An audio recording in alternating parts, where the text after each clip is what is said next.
भारत ही नहीं, अगर हम बात करें दुनिया की सबसे भूतिया जगह की तो कुलधरा का नाम सबसे ऊपर ही आता है। राजस्थान के जैसलमेर से 14 किलोमीटर दूर मौजूद कुलधरा गांव, जो पिछले 200 सालों से वीरान पड़ा हुआ है, जो सबसे ज्यादा भूतिया जगहों में आता है। ऐसा माना जाता है कि इस गांव को साल 1300 में पालीवाल ब्राह्मण समाज ने सरस्वती नदी के किनारे गांव को बसाया था। किसी समय इस गांव में काफी चहल पहल रहती थी, लेकिन आज भी ऐसी स्थिति है कि यहाँ कोई इंसान आज भी भटकने से डरता है और 200 सालों से इस जगह पर फिर से बसावट नहीं हुई है। चलिए आपको इस गांव की कुछ दिलचस्प बातें बताता हूँ। कुलधरा गांव मूल रूप से ब्राह्मणों द्वारा बसाया गया था, जो पाली क्षेत्र से जैसलमेर चले गए थे और कुलधरा गांव में बस गए थे। इस गांव की पुस्तकों और साहित्यिक वृत्तांतों में कहा जाता है कि पाली के एक ब्राह्मण कधान ने सबसे पहले इस जगह पर अपना घर बनाया था और साथ में एक तालाब भी खोदा था, जिसका नाम उसने उधनसर रखा था। पाली ब्राह्मणों को पालीवाल कहा जाता था। लोकप्रिय मिथक के अनुसार 1800 के दशक में गांव मंत्री सलीम सिंह के अधीन एक जागीर या राज्य हुआ करता था, जो कर इकट्ठा करके लोगों के साथ विश्वासघात किया करता था। ग्रामीणों पर लगाया जाने वाले कर की वजह से यहाँ के लोग बेहद परेशान रहते थे।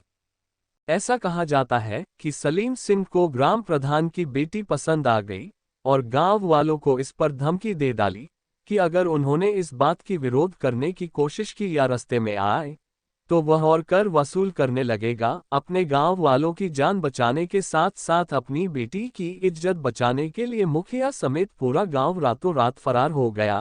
गांव वाले गांव को वीरान छोड़कर किसी दूसरी जगह पर चले गए। ऐसा कहा जाता है कि गांव वालों ने जाते समय गांव को ये श्राप दिया था कि यहां आने वाले दिनों में कोई नहीं रह पाएगा। कुलधरा गांव अब भारतीय पुरातत्व सर्वेक्षण द्वारा संरक्षित तरीके से रखा जाने वाला एक ऐतिहासिक स्थल है।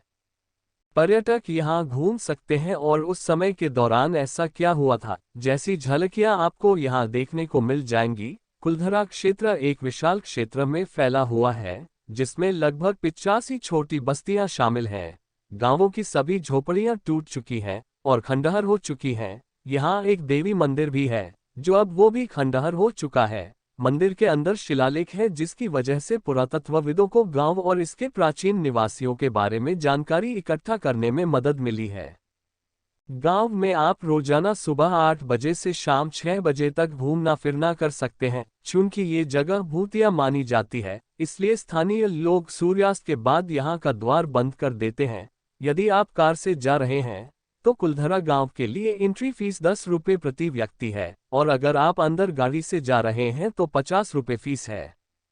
ये जगह राजस्थान में होने की वजह से अत्यधिक गर्म रहती है, इसलिए यहाँ घूमने का सबसे अच्छा समय अक्टूबर से मार्च के बीच का होता है, जहाँ गर्मी थोड़ी गर्म हो जाती है। आप धूप से परेशान हुए बिना रेगिस्तान में घूमने का आनंद ले सकते हैं।